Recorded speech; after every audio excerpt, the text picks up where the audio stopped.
আজকে আপনাদের কাছে একটা সুন্দর হোমিওপ্যাথি ওষুধ নিয়ে আলোচনা করব। তার আগে বলি সমস্যাটার কথা। সমস্যা হচ্ছে প্রচণ্ড গা পাক দিচ্ছে, গা বমি করছে এবং গাটা গুলিয়ে উঠছে, বমিও হয়ে যাচ্ছে। যা খাচ্ছেন সঙ্গে সঙ্গে বমি হয়ে যাচ্ছে। তার সাথে একটা মেন্টাল অ্যাংজাইটি, কিচ্ছু ভালো লাগছে না, বসে থাকতে ভালো লাগছে না, একটু শুতে ভালো লাগছে না, একটা অস্থিরতা চলে এসেছে। আর যে কোনো খাবার বমি তো পাচ্ছেই দেখলে, তার সাথে বমি হয়ে পর্যন্ত যাচ্ছে। আর একটা হচ্ছে একটু একটু পেটের মধ্যে বেশ একটু লাগছে, বারবার মনে হচ্ছে জল তেষ্টা পাচ্ছে, বারবার জল খেতে ইচ্ছা করছে, কিন্তু জলটাও পেটের মধ্যে থাকছে না। এগুলো সাধারণত ফুড পয়জনেই হয়ে থাকে। যদি ফুড পয়জন হয় সেক্ষেত্রে কিন্তু এই ঘটনা ঘটে থাকে। আর একটা হচ্ছে মাথাটা যন্ত্রণা হবে, ঝিমঝিম করে মাথাটা বেশ লেগে যাবে, কন্টিনিউ কপাল মাথা যন্ত্রণা করবে।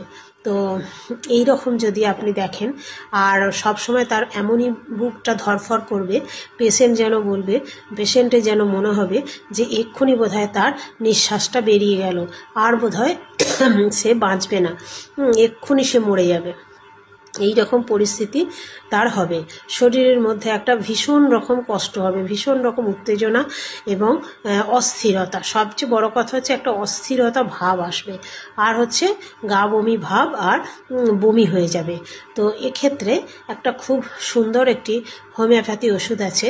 তো হোমিওপ্যাথি ওষুধটার নাম বলার আগে বলে নিই যে এই ওষুধটা একটি ভীষণ ভালো ওষুধ, এবং যত হোমিওপ্যাথি ওষুধ আছে এই ওষুধটা এত ভালো ওষুধ। এই ওষুধটা প্রত্যেকে যদি বাড়িতে রেখে দেন ভীষণ ভালো উপকার পাবেন, এবং এটি সত্যি কথাটা ঠিকই মানুষকে মৃত্যুর হাত থেকেও ফিরিয়ে আনবে। কেউ যদি মনে করে যে আমি আর বাঁচবো না, আমি এক্ষুনি মরে যাব, বা কারোর প্রচণ্ড শ্বাসকষ্ট হচ্ছে, সব কিছু বেশি, এই ওষুধটাতে কি হবে, সব কিছু বেশি কাশি হচ্ছে, শুধু পেটের ক্ষেত্রে বললে নয়, এটা আপনাদেরকে বুঝতে হবে যে সব কিছু বেশি হবে। যেমন খুব প্রচণ্ড কাশি হচ্ছে, কাশিটা কমতে চাইছে না, বা এই যে পেটে খুব লাগছে, বা এই যে বমি হয়ে যাওয়াটা তো একটা মানে ভীষণ, বমি হয়ে যাওয়ার ক্ষেত্রে এই ওষুধটা ভীষণভাবে কার্যকরী ওষুধ। তো ওষুধটা রাখবেন যে কোনো ক্ষেত্রে। ফুড পয়জনিংয়ের ক্ষেত্রে এটি সব থেকে বেশি ব্যবহার করা হয়। ওষুধটা যে কারোর ক্ষেত্রে কাজে লাগবে। সবগুলো পোটেন্সি, যদি বাড়িতে বাচ্চা থাকে, ছোট থাকে, 5 বছরের মধ্যে বয়স হয়, তাহলে সেক্ষেত্রে 6 পোটেন্সি অবশ্যই ব্যবহার করবেন। তার উপরে 30 পোটেন্সিতেই কাজ হয়, তবে ফ্রিকুয়েন্টলি ইউজ করতে হয়। যখন একটু সিভিয়ার কন্ডিশন হবে তখন আধ ঘন্টা অন্তর অন্তর এই ওষুধটা ব্যবহার করতে হবে।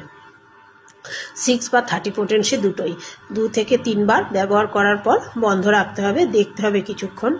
আর 200 পোটেন্সিও ব্যবহার করা যায়, 1M পোটেন্সিও ব্যবহার করা যায়, তবে এই দুটো পোটেন্সি প্রাপ্তবয়স্কদের ক্ষেত্রেই ব্যবহার করবেন।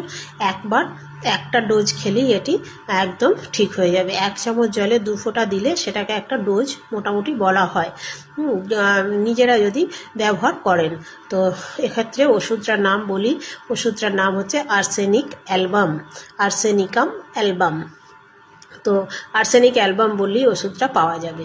এটি যে কোনো হোমিওপ্যাথির শপে পেয়ে যাবেন।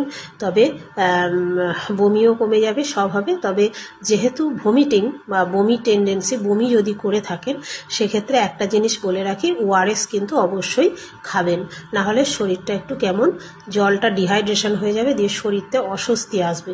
তো আর্সেনিক অ্যালবাম ওষুধটা ব্যবহার করবেন, তার সাথে অবশ্যই ওআরএস খেতে ভুলবেন না। ভালো থাকবেন সবাই। পরবর্তী আমি আবার একটি ওষুধ নিয়ে আলোচনা করব।